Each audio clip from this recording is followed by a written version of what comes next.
For the first time after almost 500 years of a strict Spanish regime, the Filipino people encountered a lifestyle that was more open and flexible. Specifically, Manila became an Americanized city in the 1920s. Philippine entertainment has come a long way from its early colonial roots, and in time saw the rise of an entertainment style that they could call their own. It was colorful, lively, and full of spectacle. It was the Bodabil. By around the early 1900s, they were introducing the vaudeville. Because it was big in America, and therefore we now became the colony of America, such entertainment fairs were introduced into the country. Now, ladies and gentlemen, here she is. The phenomenon of the stage. The beautiful, the ravishing, fantabulous, the one and only Serena, the young... Ano yan, parang kombinasyon ng mga sayaw, skits, mga magic-magic, ganun. Talagang ano yan, talagang samot-saring palabas sa teatro. Colorful and elaborate American costumes filled the stage.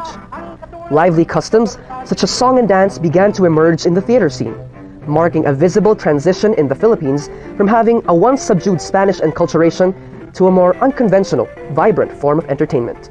It usually opens with a chorus. Okay? Naku, ito na yung mga girls kicking high up into the air, alright? Singing na, atish, get atash, get tarararirarar. You know, so very lively. So pagbukas ng pulang kurtina mo na yan, on with the lights, and suddenly these girls kicking their legs high up into the air, seeing their thighs, and watch out, seeing thighs that you cannot see during the Spanish period. Oh my God, if you are not going to have audiences, male audiences, swarm into your screening rooms, into your theaters, I don't know what else it would take.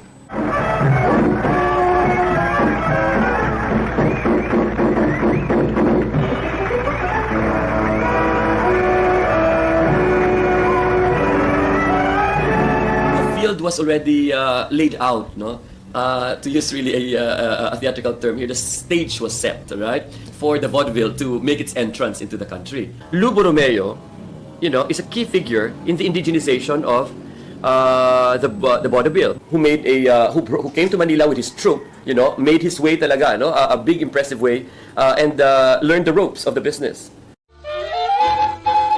I'm singing in the rain, just singing in the rain.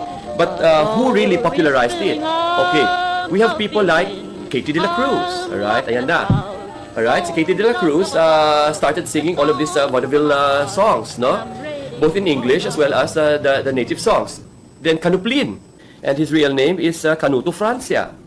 Alright, he impersonated Charlie Chaplin.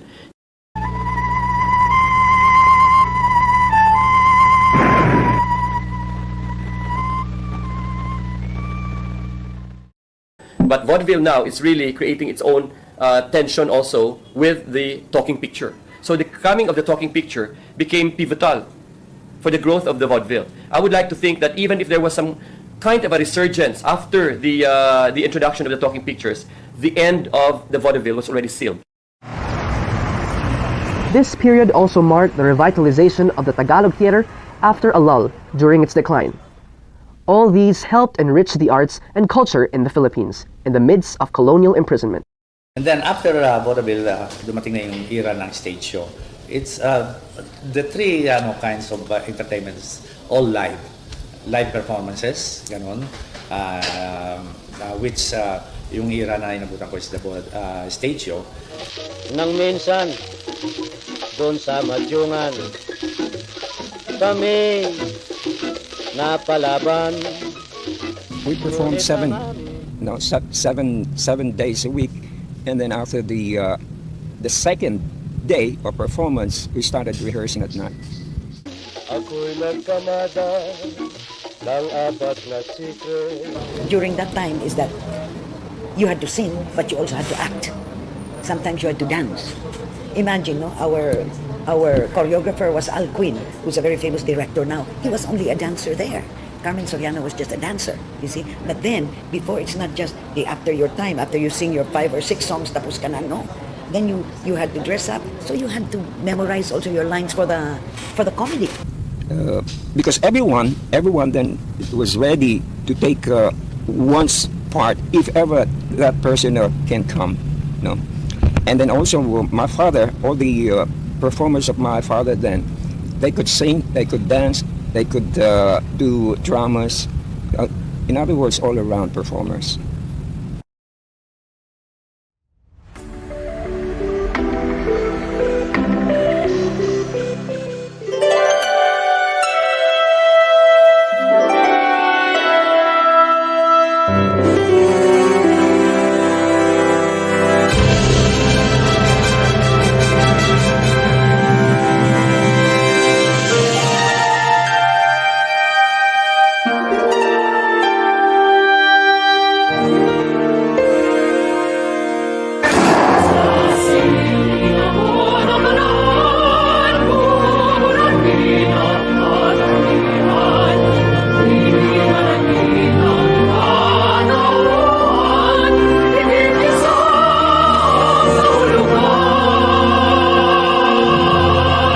Walang lahi, walang kredo, walang relihiyon, ang tunay na henyo.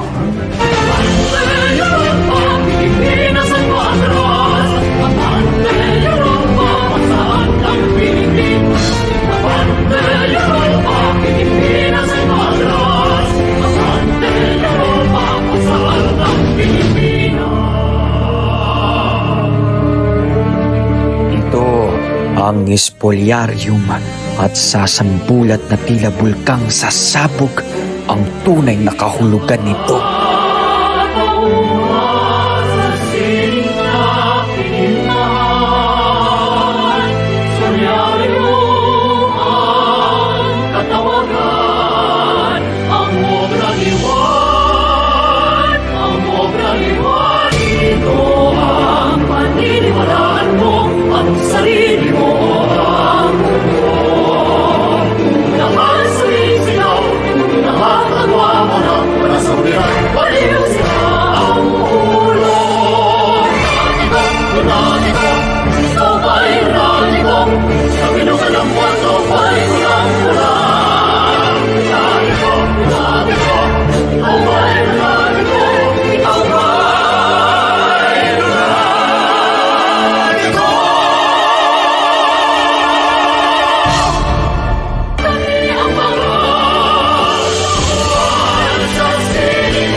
Hawaii. It has been our honor and pleasure to be able to share our art and culture with you this evening. Thank you so much for being a wonderful audience.